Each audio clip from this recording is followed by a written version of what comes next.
Good evening. I'm Nancy Grace. I want to thank you for being with us. After we learned Tot Mom sneaks a handwritten note to a veteran jailhouse sheriff begging for a secret meeting, we confirm in the last hours, Tot Mom's defense grills the sheriff who took that note from Tot Mom.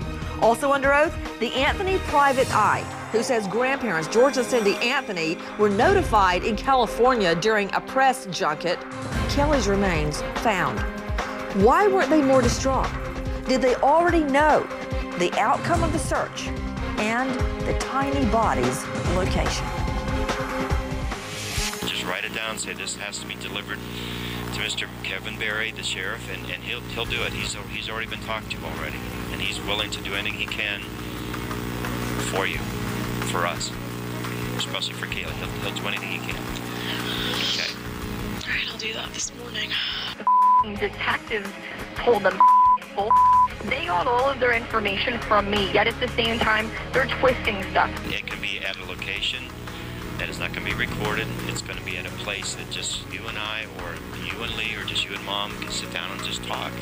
That's what it's about. They've already said they're going to pin this on me if they don't find Caylee. Once we get all that done, we can get together and get a chance to hug you and talk to you. I want an apology from Kevin Berry. Won't happen. We're doing our job. What we need is credible information, especially from her daughter. I know what I know. Caylee is not dead. Casey, one time, was considering giving up little Caylee for adoption. Was there ever talk of Casey talking to you about giving up Caylee for adoption? No. Today, we learn more witnesses under oath, straight out to Mark Williams, anchor and reporter standing by there at the jailhouse. What's happened, Mark? Well, a couple of depositions went down today at the Orange County Courthouse. First up, Lieutenant Tammy Unger. She's a corrections official, a corrections guard, who allegedly saw Casey Anthony hyperventilate when she found out on television that the remains of an individual had been found off of Suburban Drive.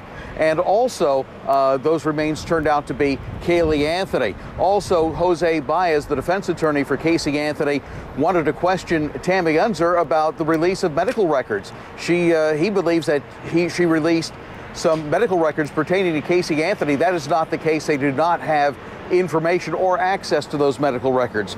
Also, a corrections officer by the name of Marlene Baker allegedly got a note from Casey Anthony, a handwritten note. That note was written at the behest of George Anthony, her father, to be sent on to then Sheriff Kevin Berry, asking for a meeting, a private meeting between Anthony family members and Casey Anthony. As you heard Kevin Berry say, that didn't happen, that wasn't going to happen. Also, third up today, Private Eye Jim Hoover, who testified and who talked about how the family came back from California from that press junket, and only hours after little Caylee's remains were discovered, they went to the Ritz-Carlton and dined on sliced steak, crab puffs, and fried tomatoes.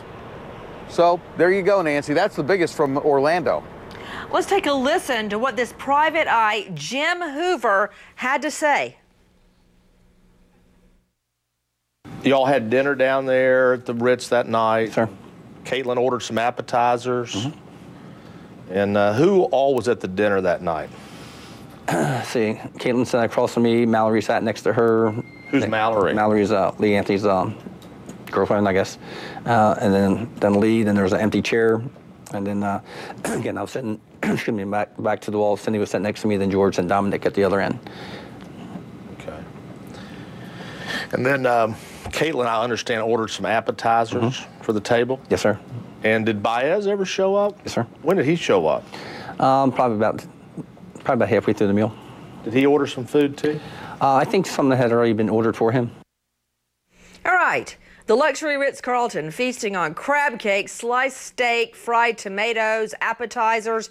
This is just hours after the family is reportedly told, there you're seeing the inside of the luxury Ritz-Carlton, they're told that Caylee's remains, their granddaughter's skeleton, has been found. Now, don't get me wrong, Eleanor Dixon, Peter Odom, Randy Zellin, I don't care what they eat. But does this suggest to you seeing that they're able to go out, reportedly paid for by ABC Network, for fine dining, that they already knew the outcome of the search, Eleanor Dixon, and where the body would be found. If my child's remains had been found a couple of hours ago, I would be there at the scene. They were at the Ritz-Carlton living it up, Eleanor Dixon. You're exactly right, Nancy. It does indicate that they knew something, especially this zone where Caylee had gone in her younger years to bury her beloved pets. I would say that she treated the pets better than she treated her own child. And I don't know about the Ritz, Nancy. I know on a government salary, I'm not there eating crab puffs. To Peter Odom, Randy Zellen, to me, this is circumstantial evidence, Peter Odom, that the grandparents already knew. I mean, to find out that their grandchild's body was just found and they're out living it up on crab puffs at the Ritz-Carlton, something's not right with that picture. They were staying at the Ritz. And you know, So? Nancy, there's no script for grieving. Oh, okay. You got anything better than that, Randy Zellen? Nancy, I have to agree with you. It may not be circumstantial evidence, but boy, oh boy, jurors are going to say, how would I react?